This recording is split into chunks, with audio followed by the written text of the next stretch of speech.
साक्षात् परब्रह्म तस्मै श्री गुरुवे नमः। अखण्डमण्डलाकारं व्याप्तं येन चराचरं तत्पदं दर्शितं येन तस्मै श्री गुरुवे नमः। वक्रतुण्ड महाकाय सूर्यकोटि समप्रभा निर्विघ्नं कुरु मदेव सर्वकार्येषु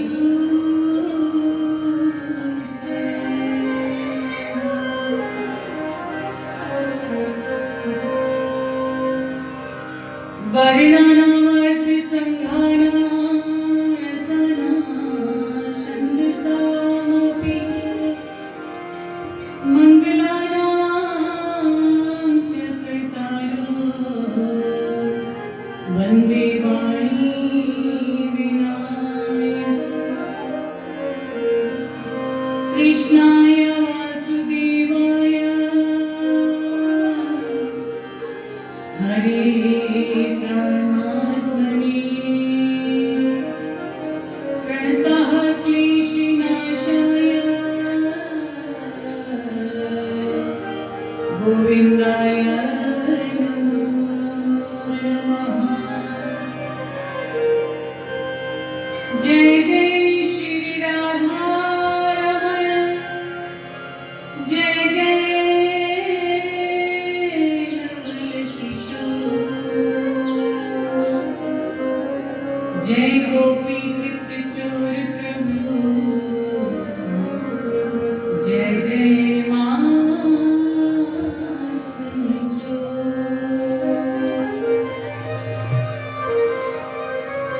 आइए हनुमत पधारी कथा कहूँ अति अनुसार प्रेम सहित गादी धरूं पधारी पवन कुमार पधारी बोलो पवन सुत हनुमान की जय। सियावर रामचंद्र भगवान की जय। बोलो श्रीमद् भागवत महापुराण की जय। जय श्री राधेश जय जय श्री राधेश जय जय श्री राधेश।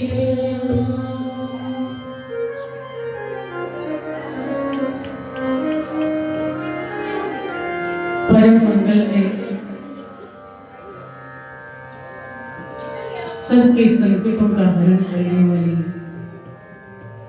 श्रीमद् भागवत महापुराण जी के पावन पवित्र चरणों में उपस्थित प्रभु प्रेमियों, आज श्रीमद् भागवत महापुराण का तृतीय दिवस है। आप और हम सब श्री सद्गुरुदेव भगवान जी के पावन चरणों में बैठ करके आज की ये कथा श्रवण करेंगे। सभी अपनी चित्त वृत्तियों को एकाग्र करते हुए आइए हरि नाम संकीर्तन करते हुए सभी मिलकर कहेंगे क्या?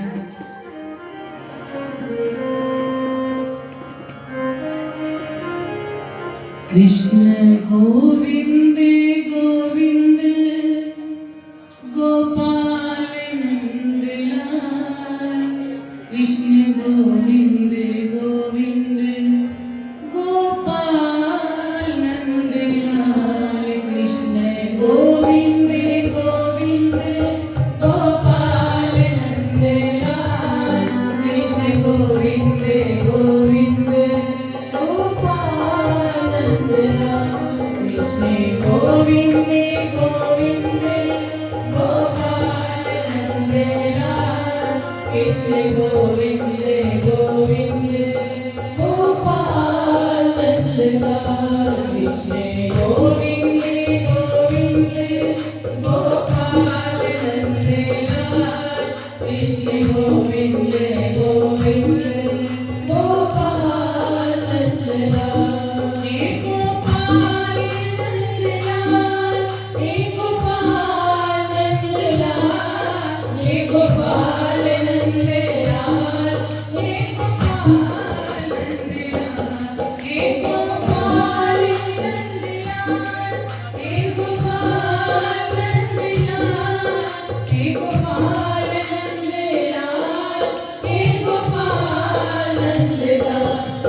परम मंगलमयी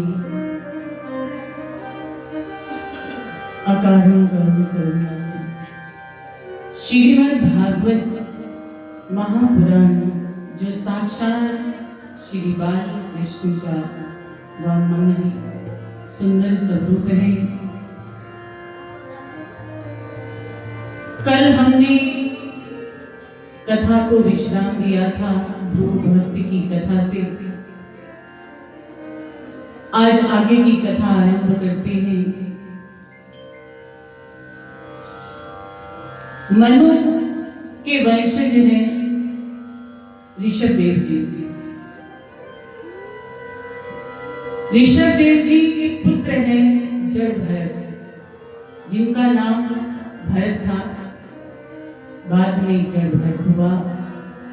किस तरह से उनका नाम जड़ भरत पड़ा, आइए हम कथा में प्रवेश करते हैं और ध्यान से सुनते हैं। कृपया आप सब लोग अपना स्थान सही से सुनिश्चित करें, बार बार आप लोग किसी को डिस्टर्ब न करें, परेशान न करें। एक ही जगह पर आप ऐसे बैठे कि कोई दोबारा आपको उठाए नहीं, क्योंकि हम इस पावन कथा में प्रवेश करने जा रहे हैं। तो आइए सभी अपने मन चित्त वृत्तियों को एकाग्र करते हुए कथा में प्रवेश करते हैं। ऋषभदेव जी बड़े ज्ञानी, तपस्वी, प्रभु सेवक हैं।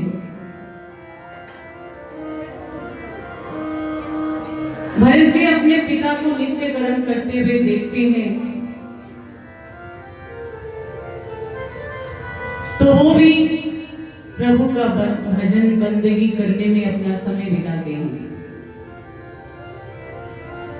कहते हैं कि पिता और माता संतान की पहली गुरु होती है, ये हमने पहले दिन बताया था। जो बालक अपने माता पिता को कार्य करते हुए देखते हैं, उसी तरह से वो खुद भी करते हैं। छोटी अवस्था में ही बालक माता पिता से सीखना आरंभ करते हैं। ऋषभदेव जी बड़े ज्ञानी और बड़े प्रभु सेवी हैं। एक दिन उनके मन में विचार आया कि मेरे पुत्र ने राज्य कार्य को संभाल लिया है, पुत्र को सौंप करके राजकाज सब वन में चले गए। धीरे धीरे बहुत सुचारू रूप से भरत जी ने राज्य को संभाला।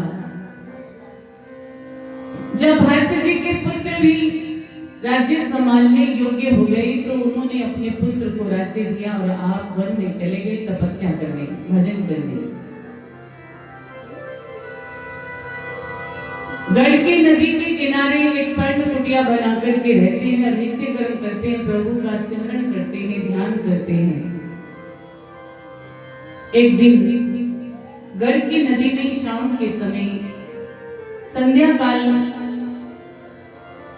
करने के लिए नदी में खड़े होकर के अर्घ दे रहे हैं और नित्य कर्म कर रहे हैं। इतने में ही एक कौतुक देखा कि एक हिरनी जो कि गर्भवती है, जल पीने के मकसद से वो नदी में जल पीने के लिए आई है। अब जैसे ही वो जल पीने लगी, एक शेर की दहाड़ को सुना और डर गई। डर के मारे नदी को पार करने लगी। पार करते करते ही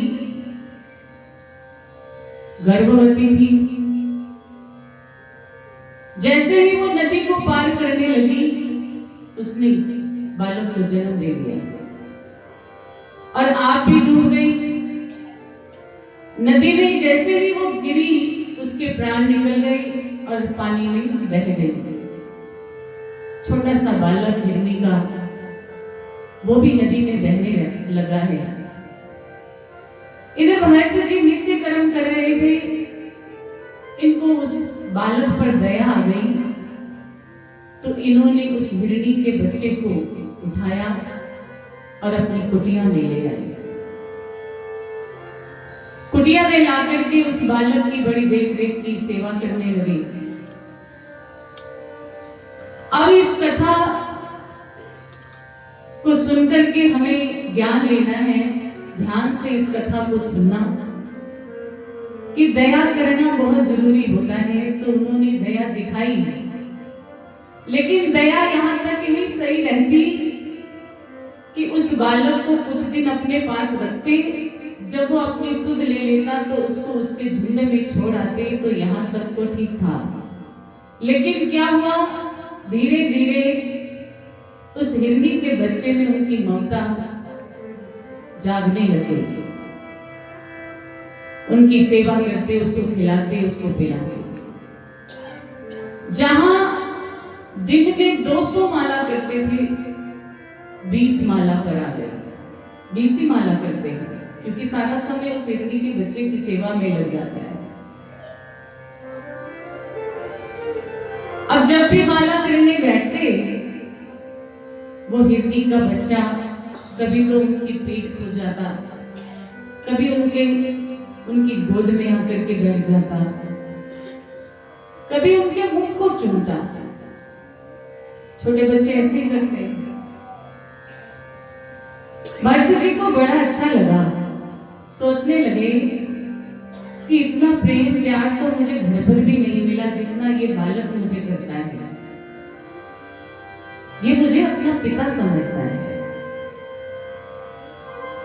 ममता और बढ़ गई। संतों ने कहा है, आए थे हरि भजन को, होटल लगे कपास। कि कहां तो घर बार छोड़ा, राज्य छोड़ा, परिवार छोड़ा, और यहां कुटिया बना करके रह रहे थे, इसलिए हरि भजन करके अपने जीवन का कल्याण करने के लिए। और कहां यहां आकर के ममता में फंस गए, वो भी हिरनी के बच्चे की ममता में। दिन रात उसी की सेवा में लगे रहते। अब जो 20 माला रह गई थी वो भी छूट गई, उसी में ध्यान रहने लगा। धीरे धीरे करते करते वृद्धावस्था में पहुंच गए हैं। ध्यान हिरनी के बच्चे में लगा है। एक दिन क्या हुआ, शरीर निर्बल हो गया है, प्राण निकलने को है, तो विचार करते हैं हिरनी के बच्चे का कि मेरे प्राण निकल गए तो बाद में इसको कोई सिंह शेर ना खा जाए, कोई जंगली जानवर इसे मार ना दे। इतना ध्यान करते करते अपने प्राण त्याग देते हैं। कहते हैं अंतमता सो गता। अंतिम समय जब जीव प्राण त्यागता है, उसकी वृत्ति जिस चीज में होगी, अगला जन्म उसे वैसा ही मिलेगा, उसी का मिलेगा। तो भरत जी ने इतनी तपस्या की, सिमरन किया, घर छोड़ा, सब कुछ किया, लेकिन अंत समय में उनकी वृत्ति उस हिरण के बच्चे में चली गई, तो अगला जन्म मिला हिरण का। लेकिन प्रभु की कृपा से उन्हें ज्ञान था कि जन्म तो हिरण का मिला है, लेकिन जो गलती पिछले जन्म में की है अब नहीं करूंगा।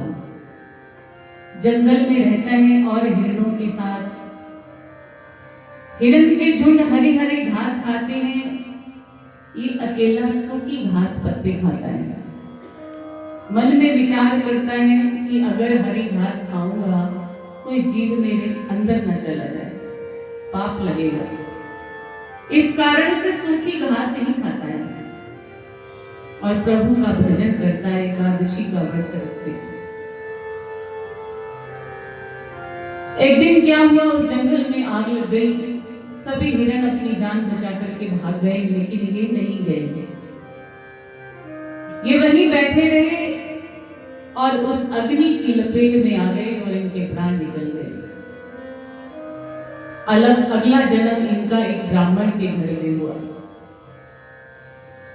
वो ब्राह्मण बड़े ज्ञानी जोशी थे। उन्होंने इसके जन्म लेते ही देख लिया मस्तक को कि बच्चा बड़ा तेजवान है, बड़ा ज्ञानी बनेगा, बड़ा होनहार बालक बड़ा होकर के बनेगा, मेरा नाम रोशन करेगा। लेकिन भरत जी को अपने पिछले जन्म की सुध थी कि पहले 2 जन्म मेरे ऐसे ही चले गए, ये जन्म अब मैं बर्बाद नहीं करूंगा। पूर्ण रूप से भगवान के अर्पण रहूंगा, कोई भी ऐसा कार्य नहीं करूंगा जिससे मुझे ममता फिर से जकड़ लिया। क्या किया? पिता ने जब थोड़े बड़े हुए तो पिता ने गायत्री मंत्र का जाप करने को सीखने के लिए बोल दिया कि बेटा इसे कंठस्थ कर लो, मुझे सुनाना। 10 दिन बीते, 20 दिन बीते, पिता ने बुलाया, बेटे इधर आओ, सुनाओ जो मैंने आपको मंत्र दिया है। अब भरत जी विचार करने लगे कि अगर आज गायत्री मंत्र सुना दूंगा तो कल को कहेंगे वेद पढ़ो, गीता पढ़ो, कर्म कांड के मंत्र याद कर लो, किसी के विवाह करवाने जाना है जाओ, फेरे पढ़ाओ, किसी के बालक हुआ है नामकरण करवाओ। ऐसे ऐसे कई कर्म कांड होते हैं जो ब्राह्मण करते हैं, तो मुझे भी ये सब करना पड़ेगा और मैं नहीं चाहता कि मुझे फिर से ममता में जकड़ा जाए। मैं अपने आप को मुक्त कराने के लिए इस जन्म में आया। दिन रात प्रभु का भजन करते हैं और मुख से कुछ नहीं बोलते। पिता ने सोचा चलो छोटा बालक है इसलिए कुछ याद नहीं हुआ होगा, कहा बेटे अब अच्छी तरह से याद करना। जब बड़े हो गए तो पिता ने बुला करके फिर से पूछा है बेटे मंत्र सुनाओ जो आपको याद करने के लिए दिया है। जब भरत जी ने सुनाया नहीं, पिता को क्रोध आ गया कि मैंने तो इसकी कुंडली में इतने अच्छे गुण देखे हैं, लेकिन ये है कि जड़ की तरह बना हुआ है, ना कुछ बोलता है ना सुनाता है, तो नाम पड़ गया जड़ भरत। कुछ दिन बाद माता पिता भी चले गए, भैया भाभी के साथ रहता है। अब भाभियां क्या कहती हैं अपने पतियों से, सारा दिन घर में पड़ा रहता है, खाता ही रहता है, कुछ काम धंधा करता नहीं, इससे कुछ काम दो ना। भाइयों ने उसकी चारपाई उठा करके खेत में डाल दी कि खेत की रखवाली करो। अब वो भजन में रहते, हर वक्त ध्यान में रहते, तो यही आवाज लगाते राम जी का खेत राम जी की चिड़िया, राम जी का खेत राम जी की चिड़िया। चिड़िया आती सब दाना चुग लेती, करते करते खेत खाली हो गया। भाई जब आए देखा तो आंखें बंद करके ध्यान में बैठे हुए हैं भरत जी।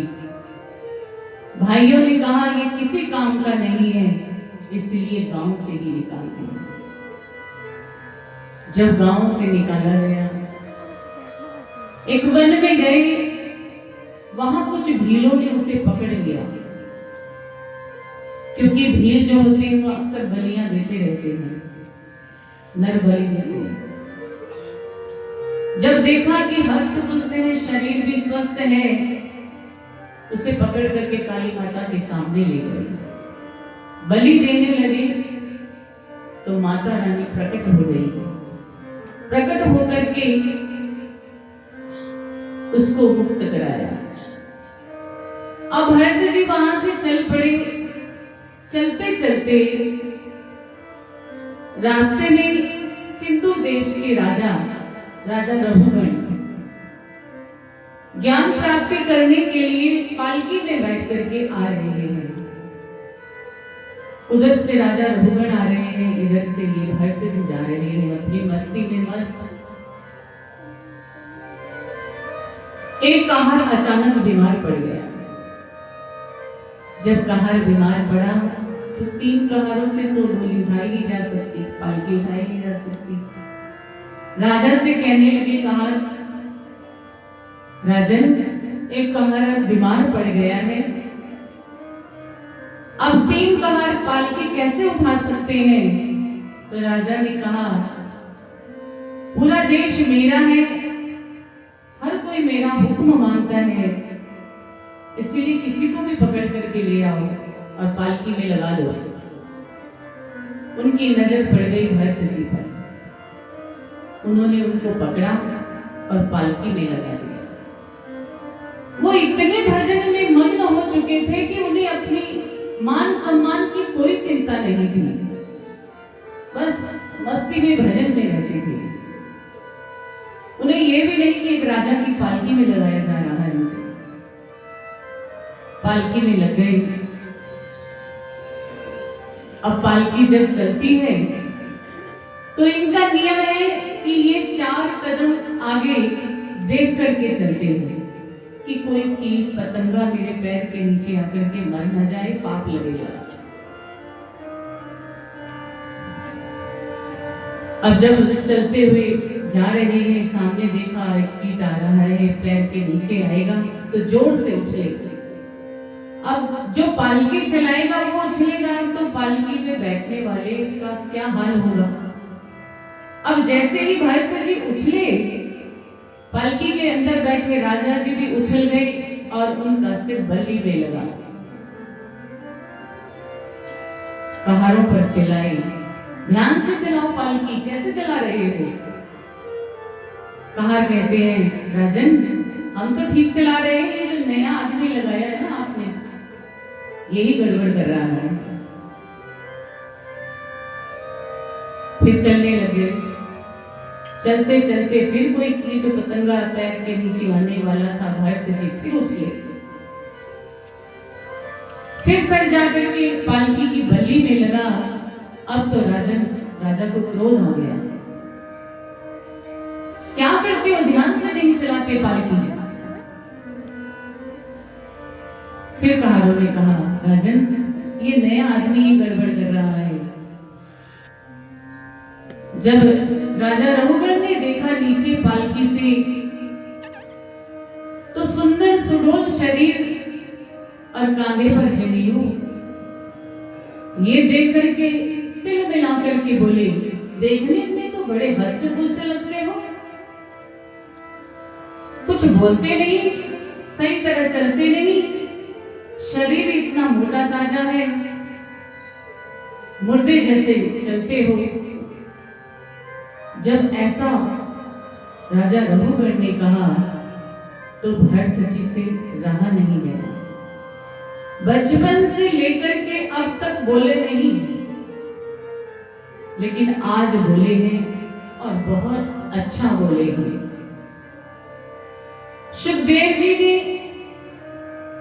जब ये कथा सुनाई तो राजा परीक्षित के मन में प्रश्न जगा और तुरंत पूछा, जब इतने दिन से नहीं बोले थे तो आज क्यों बोले। बोले इसलिए बोले कि एक ब्राह्मण, एक संत जब किसी को गलत कार्य करते या गलत बोलते देखते हैं तो उन्हें चुप नहीं रहना चाहिए, उन्हें उसे ज्ञान जरूर देना चाहिए। और ये सोच करके आज जब भरत जी बोले हैं कि अगर आज नहीं इनको ज्ञान दिया तो ये अज्ञानता में ही रहेंगे, इसलिए उन्होंने आज जो भी कहा बहुत सुंदर कहा।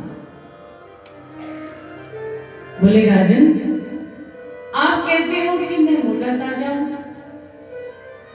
मोटा होना, पतला होना, लंबा होना, छोटा होना, ये सब तो शरीर का धर्म है, ये सब शरीर की क्रियाएं हैं।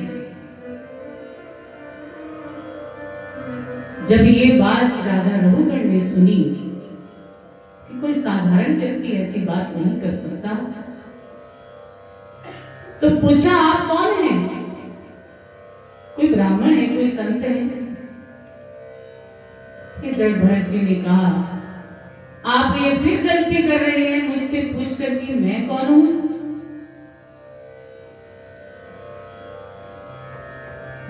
जब डांट लगाई थी राजा रघुगण ने तो कहा था कि मैं तुम्हारी चिकित्सा करूंगा, अगर अब पालकी ठीक तरह से नहीं चलाई तो ऐसी चिकित्सा करूंगा कि यमदूत भी डर जाएंगे। तब भरत जी ने कहा कि आप गलती कर रहे हो मुझसे पूछ करके मैं कौन हूं, और आप कहते हो कि मैं आपकी चिकित्सा करूंगा। जिस गेहूं को पीस करके पहले ही उसका मैदा बना दिया करोगे? गेहूं से मैदा बन सकता, आटा बन सकता, आटे से मैदा बन सकता है, मैदे से कुछ बन सकता है? उसको और नहीं पीसा जा सकता। इसीलिए राजन, जो पहले ही मैदा बन चुका हो उसे क्या आप सजा देंगे? क्या उसकी चिकित्सा करेंगे? तो राजा रणधर समझ गए कि ये कोई साधारण व्यक्ति नहीं है। पालकी से नीचे उतर गए, उतर करके चरणों में गिर गए। हे महानुभाव, आप कौन हैं? अपना परिचय दिए। तब जड़भरत जी ने कहा, आप पूछते हो मैं कौन?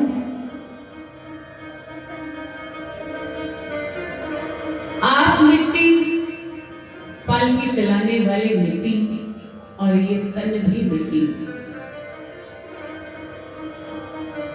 कोई अस्तित्व नहीं है हमारा, हम मिट्टी हैं। राजा रघुगण चरणों में बैठे हैं हाथ जोड़ करके, और जड़भरत जी ज्ञान ले रहे हैं। राजन, ये शरीर मिट्टी का है, इसका कोई नाम नहीं, कोई पहचान नहीं है। इसकी एक ही शक्ति से पहचान है कि एक मिट्टी के घड़े के अनेकों टुकड़े करके जल भर दिया जाए और सूर्य के प्रकाश में रखा जाए तो सभी में अलग अलग प्रतिबिंब दिखाई देता है, लेकिन सूर्य एक ही है, अनेक नहीं। इसीलिए हमारी पहचान उस परम पिता परमात्मा से, हमारी अपनी कोई पहचान नहीं। वही है जो तुम में भी है, मुझ में भी है, और सारे संसार के प्राणियों में भी है।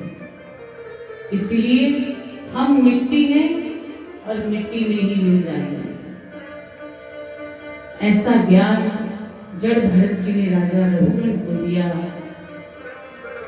तो रघुगण ने प्रार्थना की, आप मुझे अपना शिष्य बना लीजिए, मुझे ज्ञान दीजिए। तब जड़भरत जी ने उन्हें ज्ञान दिया और राजा रघुगण उस ज्ञान को पाकर के अपने जीवन को धन्य बनाते हैं और प्रभु के अर्पण करते हुए अपने जीवन को सार्थक कर लेते हैं। ये कथा हमें क्या सिखाती है कि पहले तो अपने जीवन में इस बात पर विचार करते रहो कि प्रेम सबसे करो, लेकिन उनमें अपने मन को फंसाओ नहीं। प्रेम सबसे करो। प्रेम करने के लिए परमात्मा ने ये मूर्तियां बनाई हैं, सबसे करना है, लेकिन किसी में आसक्ति नहीं रखनी है। जड़भरत जी ने आसक्ति रखी हिरण के बच्चे में, तो 2 जन्म और लेने पड़े, तब जाकर के मुक्त हुए। वो भी बड़ी सावधानी के साथ एक एक कदम फूंक करके रखा, वाणी से कुछ भी नहीं बोला, क्योंकि वाणी ही एक ऐसी है, ये जीव को आकाश पर बिठा देती है और यही जीव को धरती पर गिरा देती है। इसीलिए जितना हो सके कम शब्दों में ही इस वाणी का इस्तेमाल करें। जितना कम बोलेंगे उतना ही हम, एक तो हमारी एनर्जी अंदर बनी रहेगी और दूसरा किसी के दिल पर ठेस नहीं लगेगी। इसीलिए कम बोलना चाहिए। दूसरा, किसी में ममता नहीं होनी चाहिए। प्रेम सबसे करो, लेकिन ममता मत करो। ममता करेंगे तो फंस जाएंगे। ये कथा हमें यही ज्ञान देती है।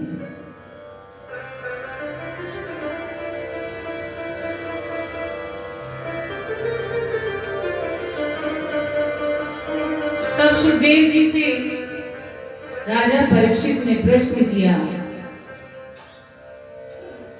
कि हे भगवान, जो प्रभु की शरण में जुड़ जाता है, क्या वो फिर आवागमन से मुक्त हो जाता है? तब सुखदेव भगवान कहते हैं कि अगर जीव सावधानी से गुरु के वचनों में अपने आप को समर्पण कर दे, गुरु के वचनों का पालन करता रहे, तब तो वो आवागमन से मुक्त हो जाता है। इस कथा पर सुखदेव जी ने बहुत सुंदर ज्ञान दिया। अजामिल की कथा कहते हैं कि अजामिल बड़ा गुरु भक्त था, ज्ञानी था, हमेशा अपने गुरुदेव की सेवा तन मन से करता था। एक दिन क्या हुआ, जब वो गुरु के चरणों में सेवा करने के लिए गया तो गुरुदेव ने एक बार उनसे पूछा, अजामिल, तेरे घर से यहाँ दरबार में आने के 2 रास्ते हैं, तुम किस रास्ते से आते हो? बोले, गुरुदेव, जो रास्ता लंबा चौड़ा है उसी रास्ते से आता हूँ, साफ सुथरा दिए। गुरुदेव मुस्कुराकर भी कहते हैं, ठीक है, इसी ही रास्ते से हमेशा आना, जो संकरी गली है उससे कभी मत आना। जी गुरुदेव कहकर के रोज गुरु के चरणों में आता है, रोज गुरुदेव की सेवा करता है, सिमरन करता है और उसी रास्ते से घर चला जाता है। एक दिन मन में विचार करने लगा कि गुरुदेव ने मना किया है संकरी गली से नहीं आना, देखे तो सही उधर है क्या। जब वो उधर गया तो वहां एक वैश्या का घर था। उसने क्या देखा कि एक वैश्या किसी पर पुरुष के साथ बैठी है।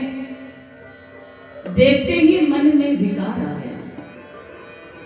इसीलिए कहा है कि ये हमारी जो इंद्रियां है ना शरीर की, ये हमें परमात्मा से भी मिला देती है और परमात्मा से दूर भी कर देती है। ये इंद्रियां ही तो है, कान, नाक, आंखें। अगर कान से कोई गलत बात सुन ले तो बार बार दिमाग में उसी बात को चलाते रहते हैं, और आंखों से अगर कुछ गलत देख ले तो उधर ही ख्याल जाता है। अब अजामिल ने 2 गलतियां की, एक तो गुरु की आज्ञा नहीं मानी और दूसरा उसने अपनी आंखों से उस वैश्या को देखा तो अपने अंदर विकार पैदा कर दिया कि कितनी खूबसूरत है ये। अब जब इंसान के अंदर विकार आ जाए तो कहते हैं कि एक म्यान में 2 तलवारें नहीं रह सकती। अगर दूसरी को रखने की कोशिश करोगे तो म्यान फट जाएगी। इसलिए भगवान कहते हैं कि ये मन एक है, इसमें या तो मैं रहता हूं या फिर विषय वासनाएं विकार रह सकते हैं।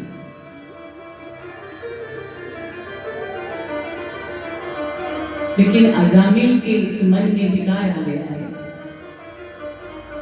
अब वो गुरु दरबार की सेवा करने तो जाता है, लेकिन उसका मन उस वैश्या की तरफ ही दौड़ दौड़ के जाता है। कितनी सुंदर लग रही थी, क्या रूप है उसका। ऐसे ऐसे विचार, पूजा कर रहा है लेकिन विचार गलत मन में आ रहे हैं। एक दिन गया, 2 दिन गया, धीरे धीरे दरबार में जाना बंद कर दिया, वैश्या की तरफ जाने लगा। उसके पास जाता, घंटों उसके पास बैठता। अब विकारों ने पूरी तरह से जकड़ लिया। बहुत दिन बीत गए, गुरुदेव को चिंता हो रही कि अजामिल आता नहीं है। कई बार ऐसा होता है कि कोई रोज आश्रम में आए और वो अगर 2-4 दिन ना दिखाई दे तो फोन करके पूछते हैं कि आप क्यों नहीं आए। आने वाले के लिए ही पूछा जाएगा, जो महीनों, हफ्तों, 10 दिन या 6-6 महीने दरबार में नहीं आएगा उसके लिए कौन पूछता है, वो तो भूल ही जाएगा। जो रोज आता है दरबार में उसके लिए ही पूछा जाता है। तो गुरुदेव को चिंता हुई, अजामिल दरबार में नहीं आया, सेवा में नहीं आया। पता किया पता चला कि वो एक वैश्या के पास जाने लगा है। अब उसे सही मार्ग पर कैसे लाया जाए? जो कीचड़ में फंस गया है उसे निकालना बड़ा मुश्किल हो जाता है, क्योंकि वो कीचड़ दलदल है। इंसान ऊपर निकल नहीं सकता, धंसता ही चला जाएगा। जो निकालने जाएगा वो भी हो सकता है उसी में ही धंस जाएगा।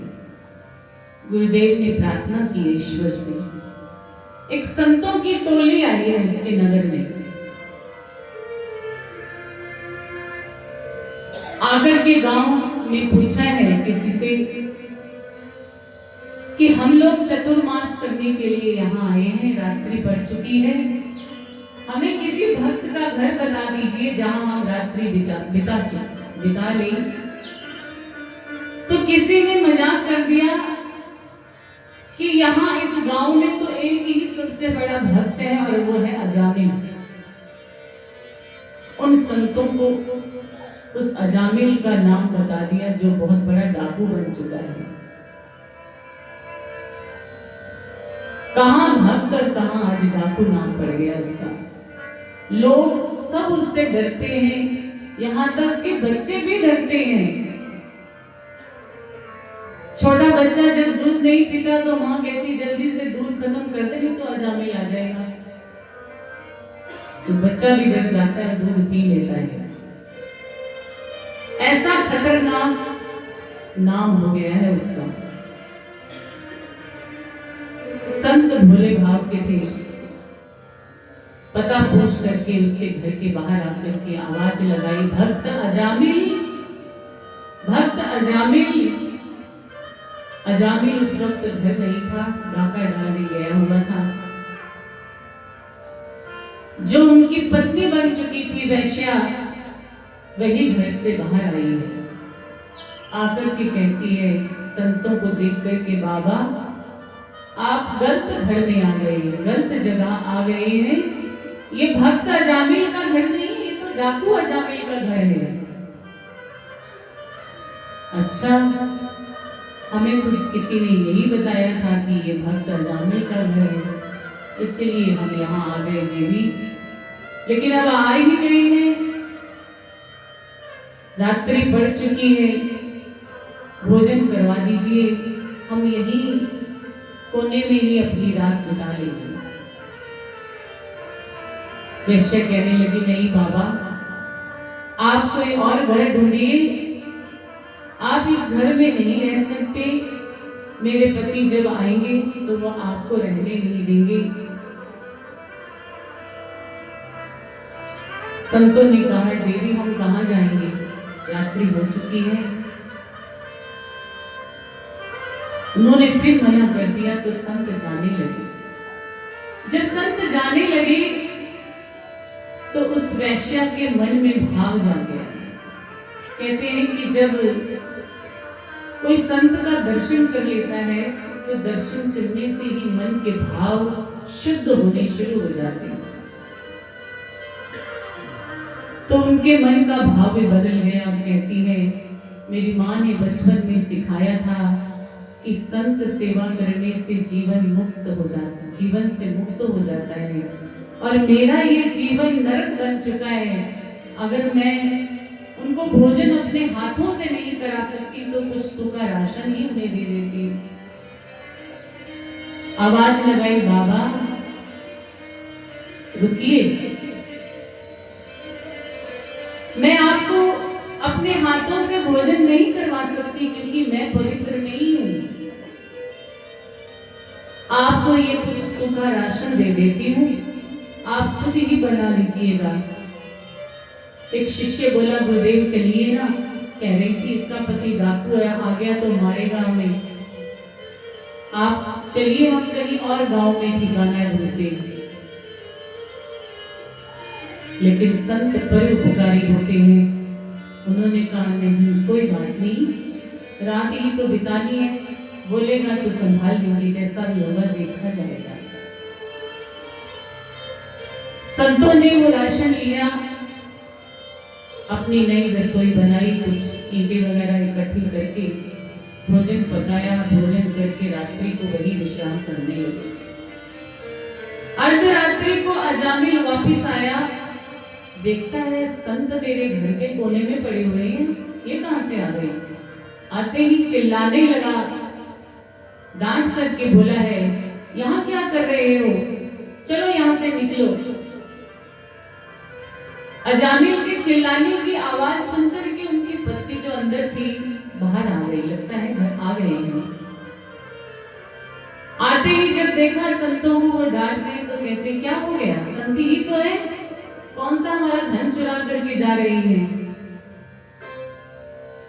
सत्संग करते हुए आए, अपनी रसोई बनाई है, खुद भोजन पाया है, इसमें हमारा क्या लिया उन्होंने, चलिए अंदर। और कहते हैं कि जिससे सारी दुनिया डरती थी वो अपनी पत्नी से डरता था। अच्छा ठीक है, चलो सुबह चले जाना, इतना कहकर के पत्नी के साथ अंदर चला गया।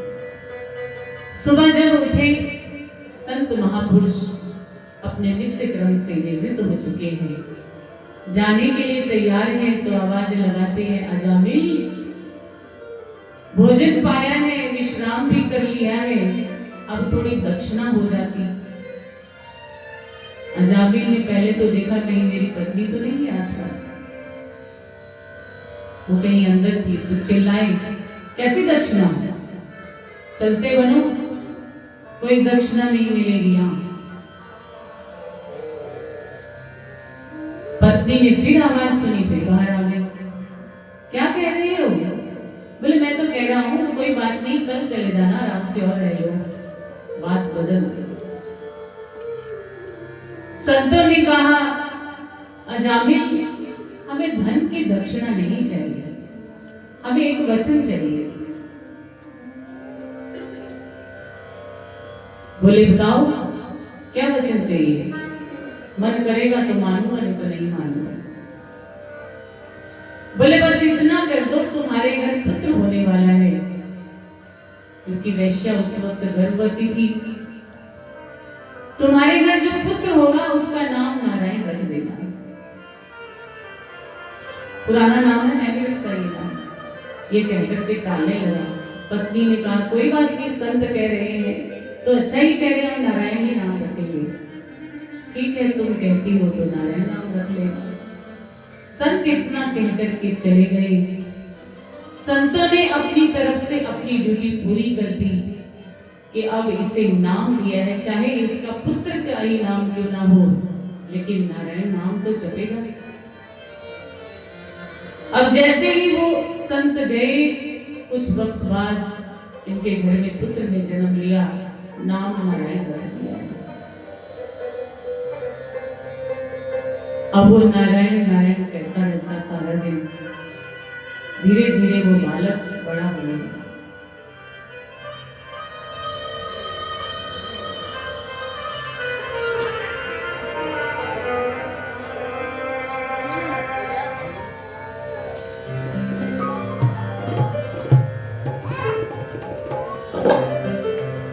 श्रीमन नारायण नारायण नारायण, श्रीमन नारायण